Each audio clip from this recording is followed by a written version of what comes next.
Welcome to This Explainer. If you teach, you've absolutely been there. You deliver a truly fantastic lesson. Your students are nodding along, they completely ace the quiz, and you think, awesome, they've totally got it. But then the midterm rolls around, and you're hit with that dreaded midterm amnesia. It's almost like your lesson never even happened.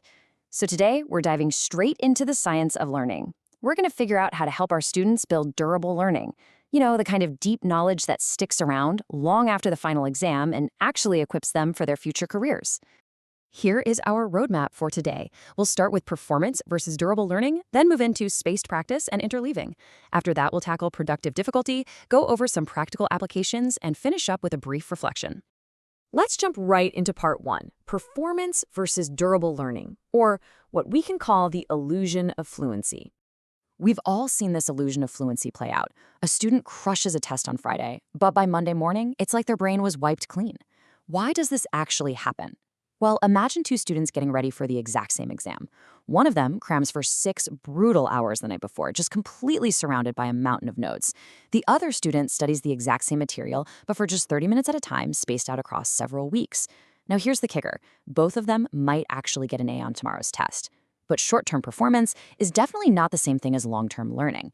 The student who crammed just relied on keeping the material highly active in their short-term memory, and that success creates a massive illusion of fluency.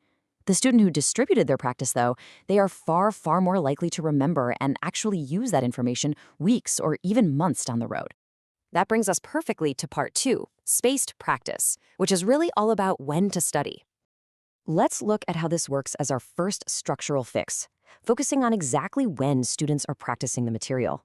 Spaced practice is exactly what it sounds like. It's distributing learning and review over multiple sessions instead of packing it all into one massive cram session. But you know what the secret ingredient to spaced practice actually is? It's forgetting.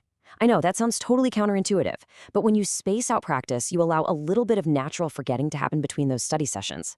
And that slight rustiness, it acts like a literal workout for the brain. When students have to dig deep and reconstruct that partially forgotten information, it forces some really useful mental effort. That struggle is exactly what makes future retrieval so much easier.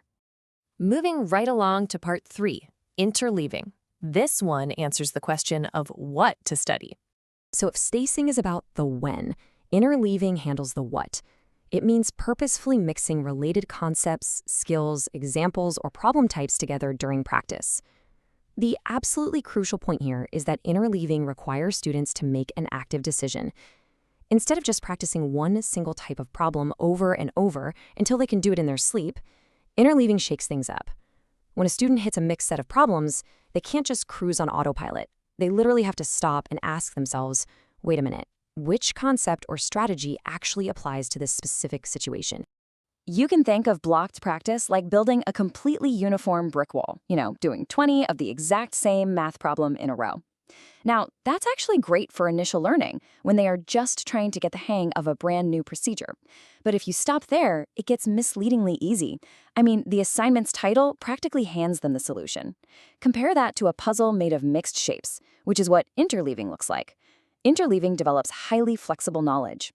Because let's face it, real-world, academic, and professional situations almost never arrive with clear, neat little labels.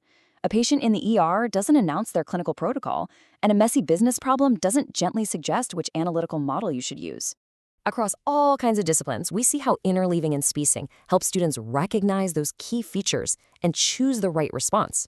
In math, it's mixing linear, quadratic, and exponential equations on the very same homework assignment. In nursing, it's about revisiting crucial vital sign ranges all semester long, not just checking them off in Unit 1. In writing, it's actively practicing strong thesis construction in every single essay. And in subjects like history or biology, it's constantly comparing different events or biological processes to figure out which framework best explains a brand new case study. When you put them side by side like this, it's super clear. Spacing dictates the when by distributing practice over time, and interleaving dictates the what by mixing related concepts. When you combine the two, you create these fantastic, repeated opportunities for students to pull up older learning and use it right alongside the new stuff. It weaves this really strong web of knowledge instead of just building a bunch of isolated mental silos. All right, part 4, productive difficulty. Let's talk about reframing the struggle. Okay, as amazing as all this sounds, there is a bit of a catch. You're probably going to find that your students actually prefer cramming and blocked practice. Why? Because it feels faster and smoother. So we have to reframe why these new strategies often feel a lot harder while they're practicing. The key concept to share with them is productive difficulty. When you introduce spacing and interleaving, your students will probably slow down. They're going to hesitate more. They might even make a few more mistakes at first, and they will probably complain that it's just too hard. But you have to let them know this difficulty isn't a sign of failure. The hesitation and those early errors, that's just the cognitive effort required to actually retain and transfer their learning. It's literally the sound of the gears turning in their heads. They are doing the heavy lifting of retrieving, comparing, and selecting strategies, and that is exactly what builds durable learning. Now for part 5, practical applications. Let's look at how to do this using tools you probably already use, like Canva. So let's shift from the theory into some real-world instructional design. The best news here, you absolutely do not need to redesign your entire course from scratch to make this work. Using familiar tools like Canvas, you can just make small tweaks to your existing assignments. For instance, with Canvas quizzes, don't just test them on Chapter 4.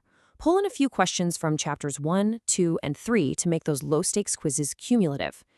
In your discussion boards, you can prompt students to explicitly connect this week's reading to a concept you covered 3 weeks ago. If you use flashcard tools, just keep the old terms active for the whole semester. And if you're teaching face-to-face, maybe ditch that massive pre-exam review day and instead start every single class with a really quick 2-question warm-up based on material from previous weeks.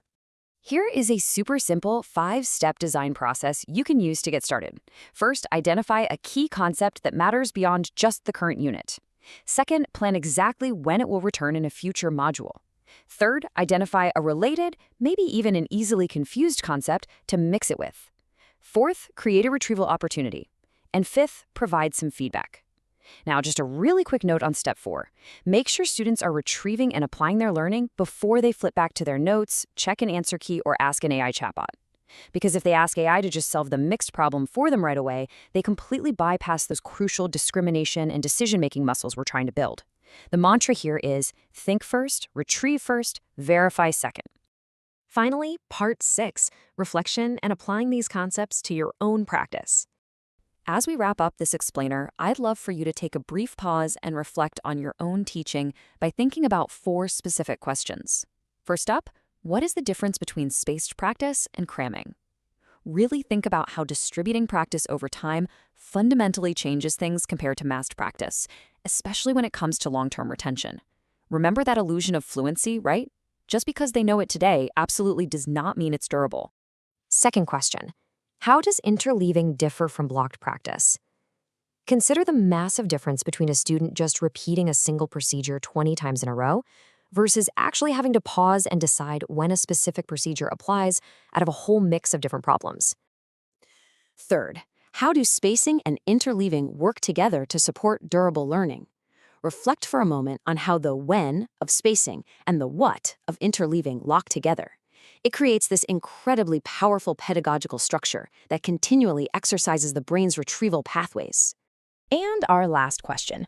What is just one way you could incorporate one or both of these strategies into a course you teach?